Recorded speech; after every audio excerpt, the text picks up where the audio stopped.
de trabajos epistemológicos que estaba observando lo que era el compañero Enrique. Bueno, hay bastante por eso tela por cortar, bastantes cosas que se nos está, que en vez de dejarnos en un estado de solamente éxtasis, nos está llevando a desarrollar, a los límites de desarrollar nuevas cosas para el pensamiento, para la propuesta boliviana o en el caso de Latinoamérica, para también en la región. Adelante, Juan Manuel, luego Adrián y luego Jorge.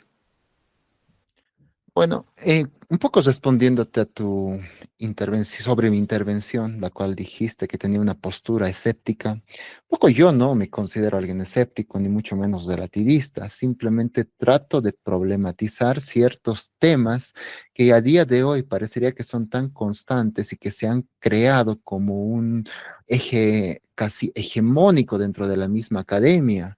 Entonces, no es una intención de negar una absoluta verdad. Obviamente yo tengo una postura sobre esto y en base a eso, tal vez quisiera un poco problematizar nuevamente este tema, porque cuando hablamos de la...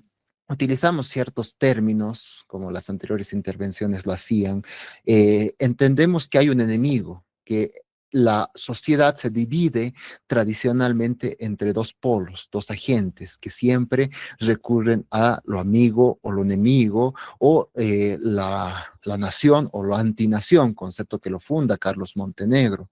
Y entonces a eso me lleva a preguntar, por ejemplo, ¿por qué Mansilla odia lo popular?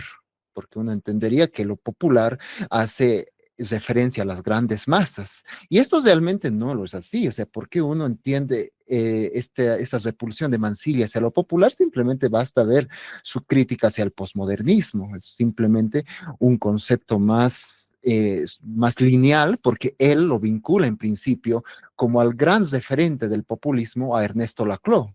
Y es Ernesto Laclau quien va a hacer esta ficción de esta disputa constante que es la división entre lo que es el pueblo y la oligarquía, como una división artificial en principio que se construye para construir un partido político, un discurso político y por ende es una identidad que atiende mayormente a una practicidad, a un pragmatismo total dentro de la política. No es tanto este enfoque que podríamos decir una referencia a las grandes masas en sí, es un enfoque que de alguna manera trata de ver que dentro de una nación hay dos enemigos constantes. Y esto tampoco es tan propio de Laclau, sino que esto se lo vincula también a referentes pasados, que el mismo Mansilla lo mencionaba, que es el referente más importante de todos estos es Carl Schmitt, es el que hace esta división constante entre el amigo y el enemigo, que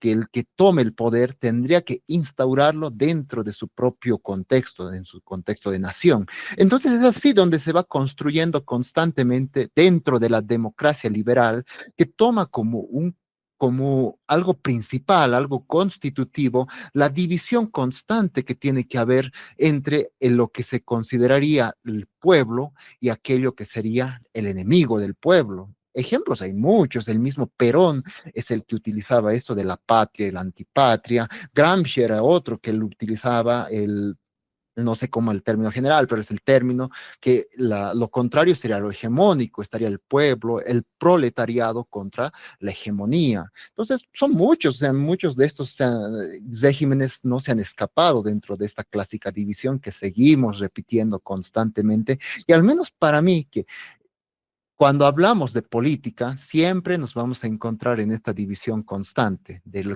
quién soy yo, a quién represento, a quién me identifico y quién es mi enemigo. Es una figura casi hegeliana donde el otro siempre va a ser el que va a constituir la subjetividad del yo.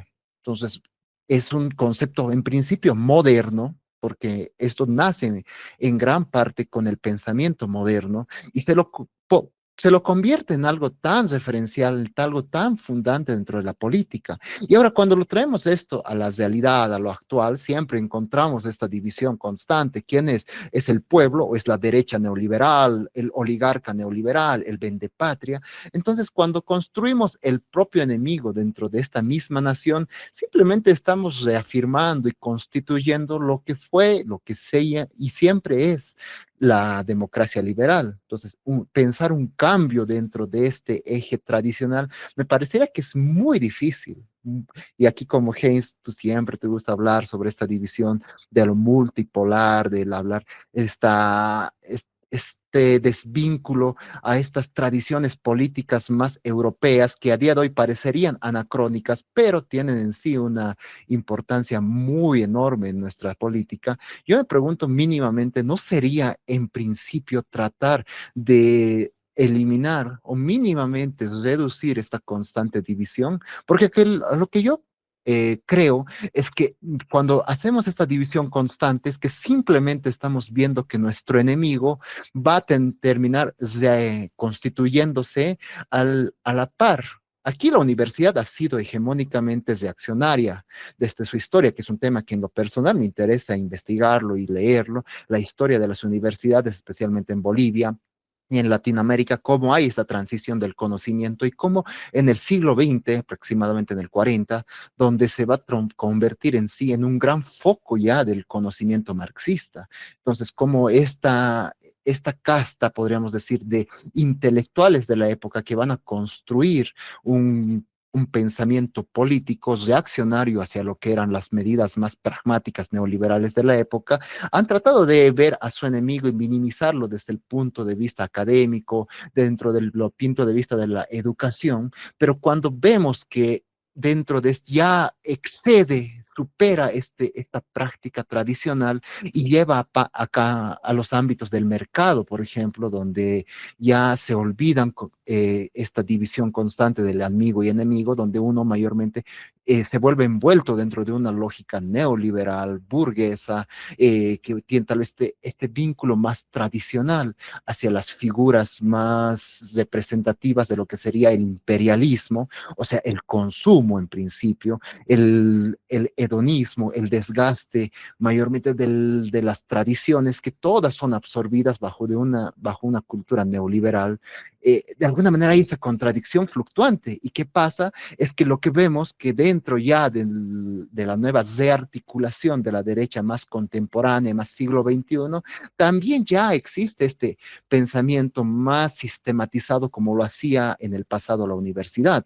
Pongo ejemplos más sencillos que a mí me gusta analizar, son estas calificaciones que hacía despectivas que hacían los grupos de izquierda hacia la derecha, que era el vendepatria, el neoliberal, pero la derecha, curiosamente más contemporánea, ha tratado desde articular este discurso. Si uno ve, por ejemplo, uno de los referentes de la derecha más siglo XXI, como Agustín Laje, es un partidario, por ejemplo, de Ernesto Laclau, que me ha mencionado, es el que hace esta división, es el fundante de lo que es este populismo artificial, es alguien más aficionado o un devoto a Ernesto Laclau, él se define mayormente a alguien seguidor de Laclau y en muchos de sus debates lo ha utilizado. ¿Y qué es lo que conlleva?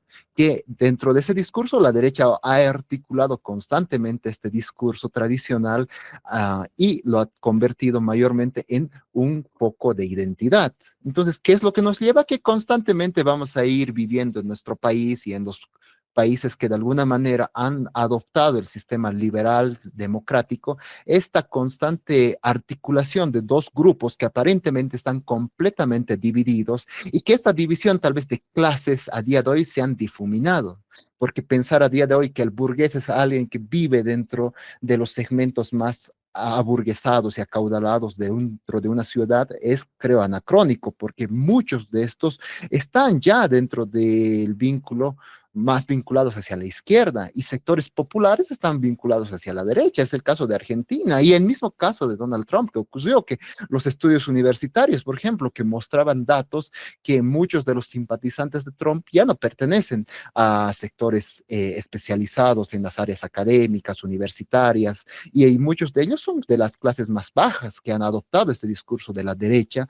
Esa es una tendencia tradicional, es algo que ha venido desde la mitad del siglo XX. Entonces, a lo que yo llego, y con esto concluyo, Es que estamos un poco, tal vez, y aquí va mi crítica central, simplemente patinando dentro de sistemas liberales que me parecerían obsoletos, que simplemente estamos viendo desde un punto de vista práctico para considerar a mi enemigo y de alguna manera derrotar a mi enemigo para que yo absorba el poder y me constituya como un eje y un referente dentro de mis pares y mis similares dentro de la región, pero dentro de unos años, dentro de una lógica de 10 o 20 años, este gobierno va a terminar fallando y va a terminar dando vida a lo que sería su antagónico natural, que sería la derecha o la izquierda en este caso. Entonces, simplemente para tratar de, eh, o sea, perdón, Heinz, no sé si es que perdón, tenías tu micrófono y con eso concluyo. No sé, simplemente tratar de hablar de estos nuevos ejemplos de políticas, tampoco sería tratar de eliminar esta tradición o mínimamente reducir esta confrontación constante, como lo han hecho países como China, donde no vemos constantemente esta rivalidad dentro del país, porque aparentemente hay un consenso que no es absoluto. Ningún lado va a ser absoluto, pero mínimamente han logrado reducir esta conflictividad a un punto donde la política ya no se traduce en simplemente ver y derrotar a mi enemigo y más que todo tratar de ver y construir una nación en conjunto. Gracias. Gracias, Juan Manuel. Sí, hubo un pequeño desperfecto, me desconecté y luego cuando me conecté ya estaba con el micrófono así, pero ya, sí, sí, sí, pero entiendo, diríamos, la preocupación que está desprendiendo Juan Manuel. Sí, mira, es lo paradójico, pues, de vivir en un supuesto régimen democrático, en el que, bueno, un lado entra una facción, en el otro entra otra, pero si uno ve las realidades de Estados Unidos, no hay, pues, este tipo de vuelco. Solo hay dos partidos y puede decirse uno es de izquierda y el otro es de derecha y ahí se van rotando la presidencia. Realidades como la china, la rusa, la iraní, la turca, la vietnamita, hay un montón de